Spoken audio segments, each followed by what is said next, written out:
देने वाला हमें उतना ही देता है जितना हम उसके हकदार होते हैं। मेगा मोटिवेशन में मैं शुभम कुमार, चलिए आप लोगों का स्वागत है। दोस्तों, लोगों को जितना मिलता है वो अपने खुद जीवन में खुश नहीं रहते हैं। चलिए इसी आधारित पर मैं आपको एक स्टोरी सुनाता हूँ। एक गांव में एक राजा रहता था, उसकी बहुत सारे प्रजा थी। वह अपने प्रजा के साथ रहता था, वह अपने राजा में वह शासन करता था। लेकिन वह एक दिन जब अपने राज्य में शासन करने के बाद वह शाम में अपने एरिया को, अपने क्षेत्र को शासन करने के बाद भ्रमण करने गया, तो वह बहुत सारा जगह को घूमा, देखा और बहुत सारा एरिया को भ्रमण किया, तो बहुत सारा चीज़ देखा। वह राजा बहुत ही परेशान रहता था हमेशा। लेकिन वह जब गांव में घूमने के लिए गया तो देखा कि एक जो गरीब व्यक्ति था, एक जो नौकर था जो उसके जगह पे काम करता था, उसके महल में काम करता था, वो बहुत ही खुश रहा था और गुनगुना के काम कर रहा था। तो वह अपने जब परिचय देखने के बाद जब वह अपने राज्य पहुंचा, वह अपने महल में पहुंचा, तो वह रानी से पूछा कि रानी साहिबा, हम अपने जीवन में इतना होने के बावजूद भी मेरे पास सब कुछ है, मेरे पास राज्य शासन है, मेरे पास धन है, दौलत है, सब कुछ रहने के बाद भी मैं परेशान रहता हूँ, खुश नहीं रहता हूँ अपने जीवन में।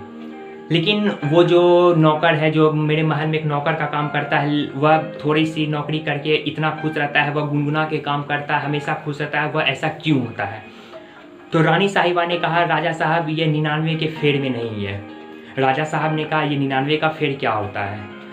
तो रानी साहिबा ने कहा, महाराज आप कुछ नहीं करिए, आप उसके घर में किसी सैनिक के द्वारा या किसी लोग के द्वारा उसके महल के सामने, उसके घर के सामने एक सोने की 99 मुद्राएं जाके रखवा दीजिए रात में। जब वह रात में मुद्राएं को रख दिया तो वह नौकर की जो पत्नी थी, वह जब बाहर निकली तो देखे कि सोने की 100 मुद्राएं उसके गेट के बाहर खड़ी थी। वह पोटली को अंदर लेके आया, वह अपने मालिक को बताया तो देखा, वह नौकर जो था वह सारे सिक्के को देखा तो वह सिक्का को गिनने लगा। जब वो सिक्का को गिनने लगा तो देखा कि यह 99 का सिक्का है। तो वह सोचा कि यह 99 का सिक्का कोई नहीं दे सकता, अगर कोई भी सिक्का देगा तो वह 100 मुद्राएं देगा, तो 100 सिक्के देगा। लेकिन वह एक सिक्के की तलाश में गया और वह ढूंढता रहा उस सिक्के को। वह बोला कि नहीं, जब भी कोई देगा तो 100 सिक्के देगा। तो वह महल से के 4-5 बार वह आके देखता, खोजता रहा कि एक सिक्का कहाँ है। वह मुंशी साहब के पास गया तो वहाँ से देखा कि 4-5 सिक्का वह ढूंढना में सिक्के में व्यस्त था। उसको लगा कि कहीं ना कहीं यह सिक्का आया होगा तो राजमहल से आएगा, या जो देने वाला दिया होगा वह 100 सिक्का दिया, वह एक सिक्का गिर गया होगा। तो उसकी तलाश में वह ढूंढता रहा। जब वो घर आया तो नहीं मिला तो उसने अपनी पत्नी से कहा कि मैं यह 100 सिक्का को ढूंढ के रहूँगा, मैं तुमको वचन देता हूँ। वह व्यक्ति अगले दिन से परेशान रहने लगा, वह 100 सिक्का को फेर में ढूंढने लगा, वह हमेशा परेशान होने लगा, वह सिक्का के तलाश में हमेशा सोचते रहने लगा। तो जब वह अपने घर में गया तो वह फिर से राजा जी उसको अगले दिन देखे तो देखा तो वह व्यक्ति बहुत ज़्यादा परेशान था, चिंतित था। तो राजा साहब ने अपनी जो घर में थी उसकी महारानी, उनसे कहा कि राजा साहब ने उनसे कहा कि महारानी, आज वो बहुत सारा चिंतित था, ये कैसे हुआ? तो रानी ने बताया कि देखिए महाराज, वो एक सिक्का के फेर में नहीं था, उसको मैं जितना था उसके पास वो उसमें खुश रहता था, वह हमेशा चिंतित नहीं होता था, क्योंकि वह किसी जो उसको जितना मिलता था उसमें संतुष्ट रहता, वो कई नई इच्छाओं का पूर्ति नहीं चाहता था। उसी तरह आप अपने राज्य में जो मिलता है उसमें आप संतुष्ट नहीं रहते हैं, वह हमेशा सोचते हैं कि कुछ और मिले तभी हम खुश होंगे। दोस्तों, हमें इस स्टोरी से यही शिक्षा मिलती है कि हमारे जीवन में हमें जितना मिलता है, हमें जितनी चीज़ें मिलती है, हम उसमें ना खुश रहते हैं, क्योंकि हमको लगता है अभी और मिलना चाहिए, हमें और मिलना चाहिए, हम उसी तलाश में अपना जीवन को व्यस्त बिता देते हैं। और बहुत की तलाश में हम जो रहता है मेरे पास, हम उसका भी सही से आनंद नहीं उठा पाते और हमेशा चिंतित रहने लगते हैं।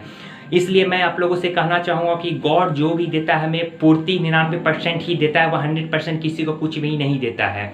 इसलिए आपको जो भी मिले उसमें संतुष्टि बनाइए, बहुत की तलाश में मत रहिए, 100-100वां सिक्का के तलाश में मत रहिए, क्योंकि गॉड हमें अपने जीवन में उतना देता है कि हम सारी चीज़ का पूर्ति कर सके। तो चिंतित नहीं होना है अपने जीवन में। और आप अगर अपने जीवन में वह चीज़ को उठाकर देखेंगे कि जो हमारे गॉड के द्वारा मिला है, हमें अगर आप 4 चीज़ 5 चीज़ लिखेंगे तो ऐसा कुछ मिलेगा कि जो हमें नहीं मिला। लेकिन आपको अगर कहा जाए कि आपको क्या क्या मिला है लिखिए, तो आप अपने जीवन में थक जाएंगे, लेकिन लिख नहीं पाएंगे कि हमें क्या क्या मिला है। इसलिए आप बहुत सारे लोग अपने भविष्य को लेके, बहुत सारे लोग अपने करियर को लेके बहुत ज़्यादा चिंतित रहते हैं कि हमें ये मिल जाए तो हम खुश हो जाएंगे, हमें वो मिल जाए तो खुश हो जाएंगे। नहीं दोस्तों, आपके अगर इस फिराक में आप रहिएगा, ऐसे सोच के साथ रहिएगा, तो आपको जो मिला है आप उसका सही से आनंद भी नहीं उठा पाइएगा और हमेशा जीवन में चिंतित रहेगा। इसलिए मैं आप लोगों को बताना चाहूँगा, खुश रहिए, तभी आप अपने जीवन में किसी भी चीज़ का पूर्ति कर पाइएगा। जो है आपके पास खुश रहने के बावजूद ही आपके पास रहेगा, नहीं तो वो उसका भी व्यर्थ है। इसलिए मैं आपसे कहना चाहूँगा कि अपने परिवार के साथ टाइम बिताइए, अपने पास जो है परिवार के साथ टाइम बिताइएगा, जो है उसके साथ आनंद बांटिए, खुश रहिए, जो है उसमें जागरूक रहिए और बहुत सारे के तलाश में मत रहिए। क्योंकि आपको जो हम जिस समय देखते हैं कि हमारे पास जो चीज़ होता है और हम चाहते कि हमारे पास हो, हम सोचते हैं कि हमारे पास हो, लेकिन वो हमारे पास होती है तो हम सोचते हैं मेरी किस्मत अच्छी है। लेकिन वैसी चीज़ को हम चाहते हैं जो हमारे पास नहीं होते, तो उसमें हम सोचते हैं हमारी किस्मत ख़राब है। इसलिए मैं कहना चाहूँगा कि आप खुश रहिए, तभी आप अपने जीवन में कामयाब हो सकते हैं।